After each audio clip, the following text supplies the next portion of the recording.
One question that we did not really receive after doing the pixel sorter trick is how would you go about building this in proper pixel level? That means in COPS, in the compositing operators in Houdini. Although no one really asked this, it intrigued me. How do you actually write vex in COPS? So let's do that. And yes, I'm using a geo here to drop down a COP2 network inside of that, just for good measure. Also, you could do it directly in the IMG context and in the image network here. However, I'll do it in my geo here with the COP2 net. And the thing is, when you dive into the COP network and also open the composite view that's used to display an image that you build or manipulate in the COP2 net, and you hit tab within the COP net and try to put down a wrangle, there is no such thing as a wrangle. However, there is a VOP COP2 filter and a VOP COP2 generator. And those are the nodes that we can use and abuse to generate and manipulate images using vex. I'll show you how. Let's first start off with the generator to generate an image. So under the image tab, you can override the image size. So in my example, I want to have a 720p image like this, so I can see the image bounce here, and when I move this to the side, this is my whole image here. And when I dive into the VOPCOP2 Gen 1, what a beautiful name, we'll see this. And this looks somewhat familiar from the standard VOPs that we know from Houdini. And also what we notice is Houdini is trying to be nice and give us a global importer. Although we might not be using this at all, we can use it as kind of a dictionary for which kind of globals there are in this context. So for example, the RG and B channels will be generated separately, not as a vector, and they are called RG and B and not CD. Or there is no such thing as a P for position, but instead there's an X and an Y, ranging from 0 to 1, so that's basically UV coordinates in your image plane, or an IX and an IY, giving you the indices along X and Y axis. So let's deactivate this and instead drop down a snippet. And basically, if you happen to dive into a point wrangle or a primitive wrangle, any wrangle that is, what you'll find inside is a VOPnet with a snippet set up in a specific way. So let's set it up similarly. What we want to do in the snippet here is we want to export any bindings. So anything we add or we manipulate with the at syntax, we want to export this. And now what we could do is just look at, for example, our red channel, which is a capital R. So I'm going to do at R, and let's set it to, say, 0.6.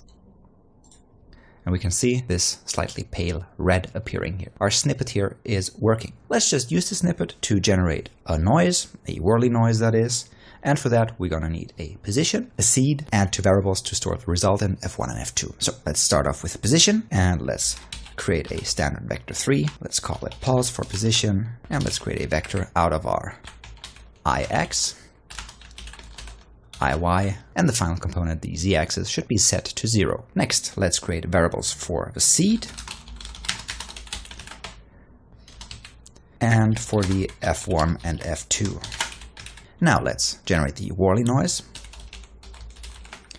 using our position, or let me just go to the help page and see that I don't mess this up. Here we go, position, seed, F1, F2. Okay, position, seed, F1, F2. And finally, we want to calculate our brightness value. Let's call this one val, and it should be equal to F2 minus F1. Finally, let's write this out, and what we could do simply is just write it to the red channel at R equals, well, like this. And we have an error here, we're missing a comma. We can see now some really tiny noise appearing there. That is because we're using IX and IY, and this is not ranging from 0 to 1, but instead is ranging from 0 to 1179 and 0 to 719 respectively. So let's multiply this with a frequency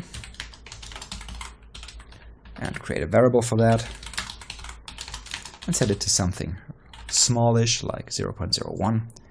And we can see now we have this wally noise appearing here. Also, what we could do instead of setting the Z-axis to 0, we could use the time to animate this noise. And when we look at the globals here, we can see, of course, there is one float that's called time. So let's add it in here, all caps, and then hit play. We can see this undulating noise here. Let's dial down the frequency a bit further. Might be too much. Yeah, something like this. So we have this moving noise here. But instead of only writing out all those values into our red channel, let's just copy this line here and also write out the value to the green and the blue channel, so we have a black and white image like this here, still undulating. That is all there is to the COPnet.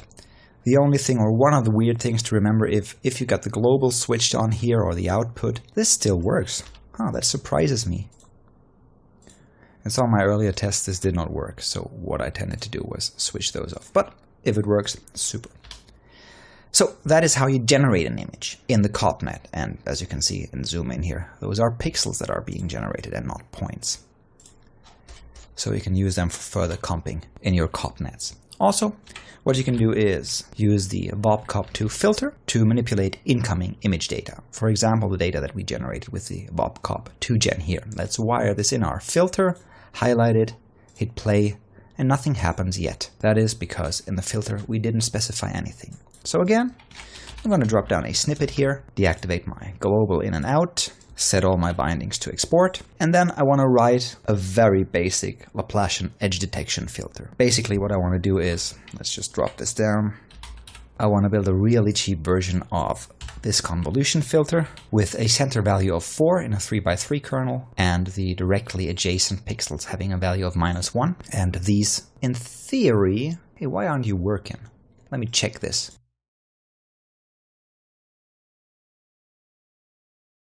So yeah, I just got the prefixes wrong, so all the surrounding ones should be +1 and the center one should be -4. So what we're aiming for is this kind of look here. And what the kernel is doing, and I think we talked about this, is it just takes a center pixel, multiplies this pixel's value times -4, and adds to it these 4 surrounding pixels, multiplying the pixel's value by 1, so not altering it. And this yields this relief here. Let's build something similar in our VOPCOP2 filter here, just dive in there. The first thing we'll have to do is we'll have to import pixel values that are not our current pixel's value.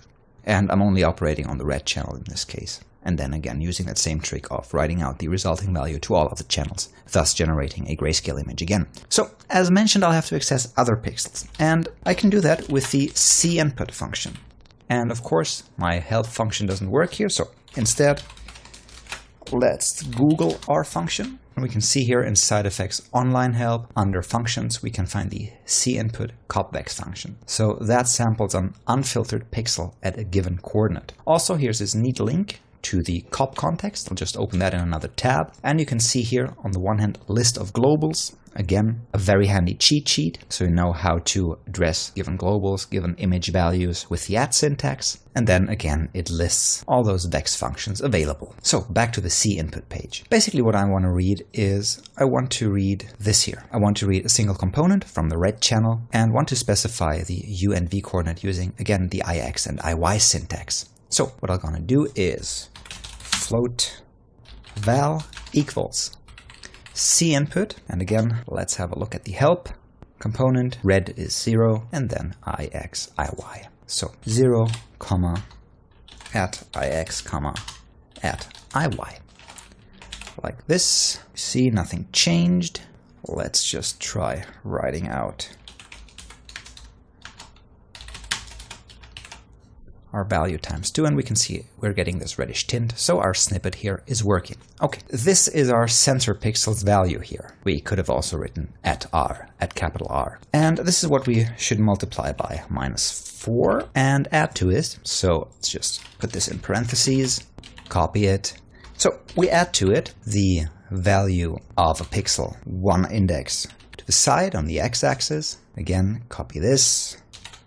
I'll just drag this out. This is going to be a long line. 1 pixel to the other side of x, 1 pixel down on y, and finally 1 pixel up on y. And finally, let's write this back.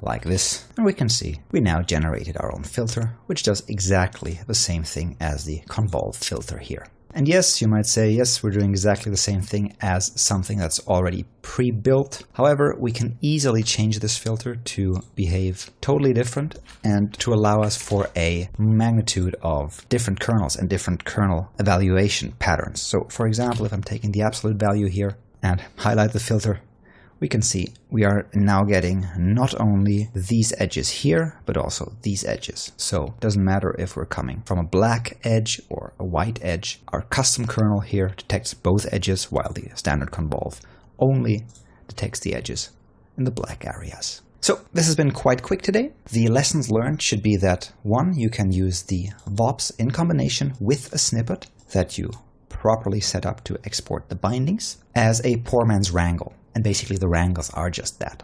VOPnets with a snippet. And then on the other hand, you can use either those globals here, deactivating them, or side effects' help page on the COP2 Vex context to get a grasp of the globals that exist in COPs and how you address them using the @ syntax. Apart from this, working in COPs is pretty similar to working in a point VOP, or a point wrangle that is. Most, if not all, Vex functions should be there, and for example, it should absolutely be doable to adapt the pixel sorting algorithm to work in COPs too, so to work on raster images directly, without having the overhead of a 3-dimensional data structure. That is the grid that we used back then. Alright, I'm not sure if this is really applicable to you guys, but we had some cases where we prototyped 2D tools in COPNet, and having something to write Vex in there was really handy back then. So while this is a pretty basic example, it also shows how easy it is to adapt your Vex code to work with raster images. So I hope you had fun. Hope you can use this for amazing effects work. Please let us know if you create any artwork that you want to share. We're always glad to see what you guys come up with. And it's cheers and goodbye.